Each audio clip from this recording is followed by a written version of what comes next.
ৰৈ ৰৈ বিনালেতো অসমৰ এতিয়া জাতীয় জীৱনৰ আৱেগ হৈ পৰিছে আৰু সমগ্ৰ পৃথিৱীতে 700টা চিনেমা হলত ৰৈ ৰৈ বিনালে মুক্তি দিছে আৰু জানি আপোনালোকো আচৰিত হ'ব যে 4টা বজাতেই আৰম্ভ হৈছে চিনেমা আৰু মই ভাবোঁ যে এইটো গোটেই 24 ঘণ্টাই এখন চিনেমা থাকিব বিভিন্ন হলত আৰু প্ৰায় এসপ্তাহ 10 দিন কোনো টিকেট পাবলৈ নাই এনেকুৱা ধৰণৰ এটা পৰিৱেশ সৃষ্টি হৈছে। গতিকে এই গোটেই কথাটোৱে আমাৰ অসমৰ জাতীয় জীৱনৰ জুবিনদাৰ সৃষ্টিৰ প্ৰতি যিটো দায়িত্ব, জুবিনদাৰ আদৰ্শ, তেওঁৰ চিন্তা, তেওঁৰ যিটো জাতীয় চেতনা, অসমৰ জাতীয় জীৱনক যিধৰণে আদৰ্শৰে মাৰ্গদৰ্শন কৰিছিল তাৰ প্ৰতি অসমৰ ৰাইজৰ যিটো অভূতপূৰ্ব যিটো দায়িত্ব আৰু দায়বদ্ধতা আছে তাৰে এটা উন্মুক্ত বহিঃপ্ৰকাশ ঘটিছে।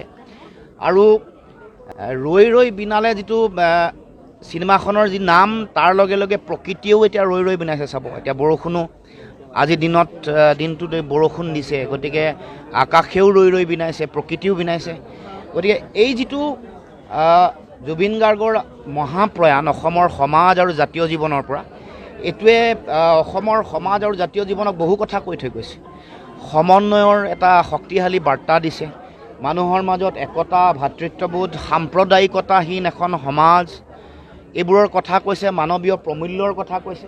আৰু ৰৈ ৰৈ বিনালে চোৱাৰ পাছত মানুহে আৰু যিবোৰ আদৰ্শ তাৰ গভীৰতালৈ সোমাব পাৰিব। সেইকাৰণে মই সমগ্ৰ অসমবাসী ৰাইজক আহ্বান জনাইছোঁ, এইটো জুবিন গাৰ্গৰ যিটো মহান শিল্পী সত্তা তাৰ প্ৰতি অসমৰ ৰাইজৰ এটা শক্তিশালী বাৰ্তা আৰু শ্ৰদ্ধাঞ্জলি থাকিব, শ্ৰদ্ধা থাকিব।